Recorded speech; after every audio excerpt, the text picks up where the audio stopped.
I don't know if you guys caught the Breakfast Club interview with Gucci Mane, right? And his girl Keyshia Ka'oir, right?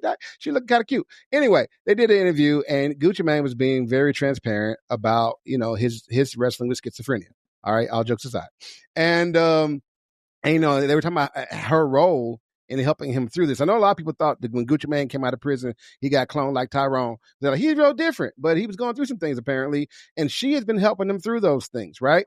And so as I'm watching the interview or whatever, and I'm listening to them talk, she started making some declarative statements like, took his phone, I changed his passwords, I don't let him do that, I told him not to do that, we had to kidnap him one time.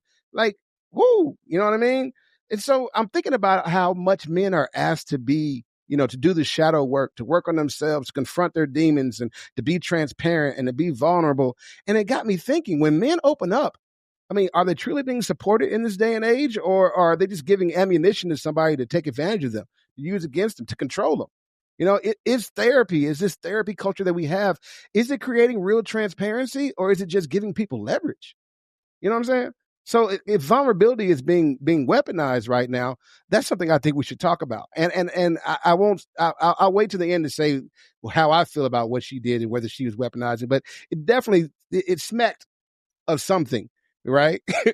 So what are you guys' thoughts on that? I don't know if you caught the interview, you got a chance to see it. What are your thoughts? I'll go. I see I'm jumping off the mic today. I don't mind. I'll take the first hit on this one. With that being said, there's some pros and cons to this approach, right? And so I understand the ideal of her potentially weaponizing this, but let's be honest. Keyshia basically just talked about her experience, right? As far as navigating the mental health challenges that came in her marriage. And she dealt with it, managing a serious diagnosis amongst the public scrutiny, as well as maintaining the relationship. It's already hard to maintain a relationship when you're in the public eye as a celebrity, much less one with mental health issues, Kanye West as an example.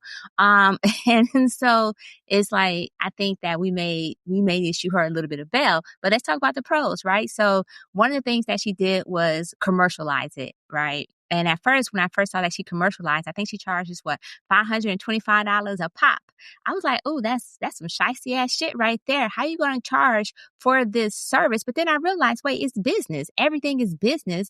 And she has firsthand experience with this. And she's not saying that, she's basically saying she's a real life coach. I put quotation marks on this for coach, for the purpose of mental health, to help other couples navigate through that. And it doesn't seem like Gucci has a problem with it. He's like, yo, you know what? She's doing what she's doing. I'm experiencing it. As a matter of fact, he might be testifying on her behalf of saying that she's doing what's right, because he does need some element of control in his life. And she's providing that element of control. She's keeping him on track. She's helping managing his symptoms. She's helping him to show up as the best person that he can show up with, considering that he was diagnosed, I believe, with bipolar and schizophrenia.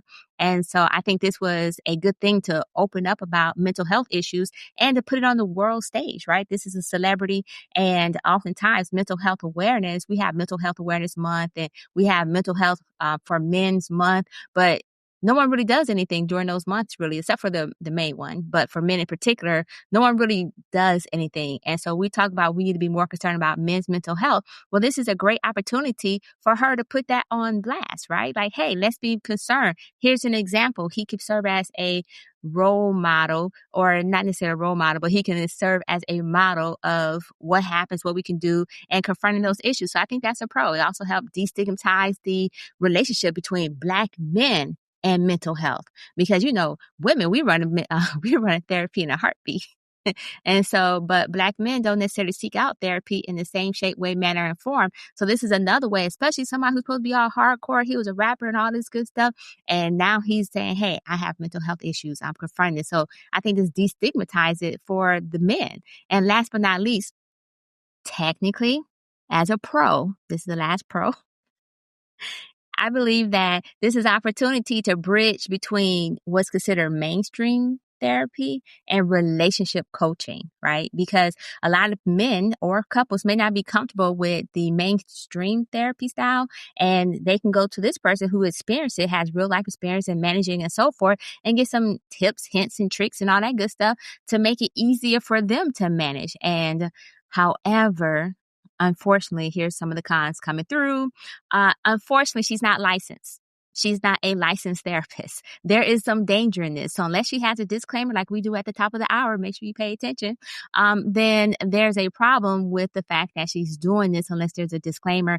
And the people who are engaging in her consultation services need to be aware that this is not a licensed practice. And as a matter of fact, this may actually throw some shade, i.e. some, I'm going to say, blur the lines between what's licensed and what's not. Because as we know, people tend to take and run for truth whatever celebrities say from some strange, odd reason. And so I think that's another element that's a con.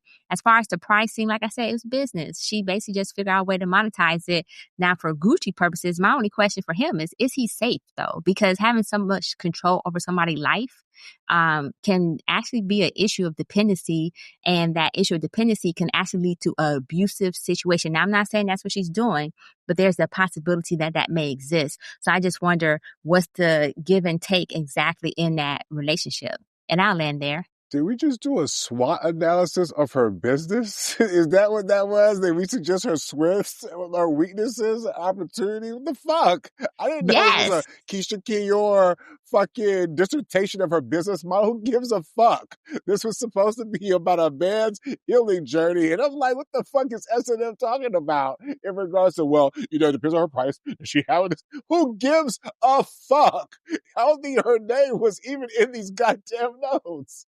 So What? first, it said weaponized vulnerability. We're talking about in relationships, ma'am, not going out there and like signing up for some fucking service. He was talking about if you're a man, for example, and you're in a relationship with somebody and you're dealing with certain type of mental issues and you're vulnerable, can that person take advantage of you? So, for example, please move aside, ma'am, so we can talk about the real conversation, right? For example, we have heard stories about, for example, Wendy Williams, right? Or even better, what's the one? Britney Spears. So sometimes people use like a person's mental state or incapacity or whatever you want to call it to gain access to their, their funds, their money, their careers, etc. Right? So yes, there's been plenty of cases where loved ones will take advantage of your ass when you're just out of not able to take care of yourself. Now that's not the case here. Now, getting back to what Jay was talking about, the interview in regards to how Sheem came across, because I saw that, Jay, and I felt kind of the same way.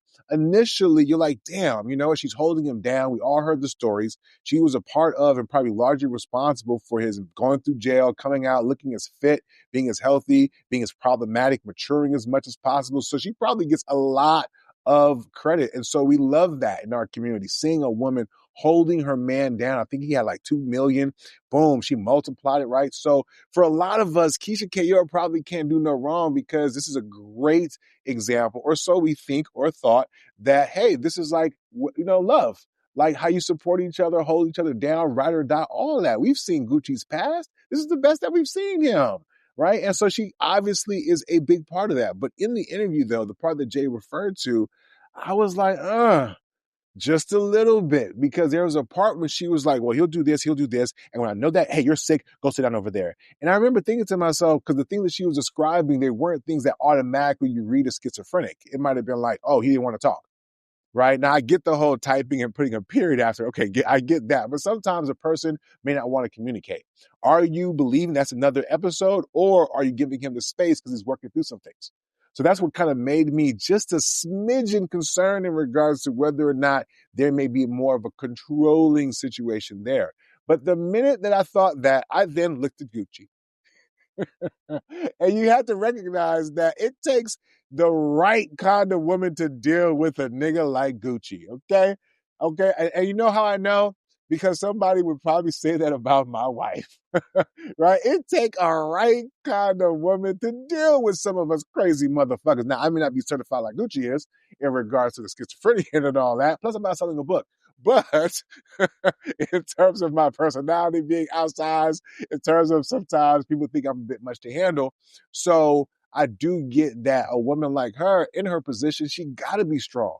She got to be able to kind of, be able to talk to him. And more importantly, I think he has to submit to her to do that. So it made me realize that, like, I get it from outside looking in, certain things like, ooh, I wouldn't do it like that.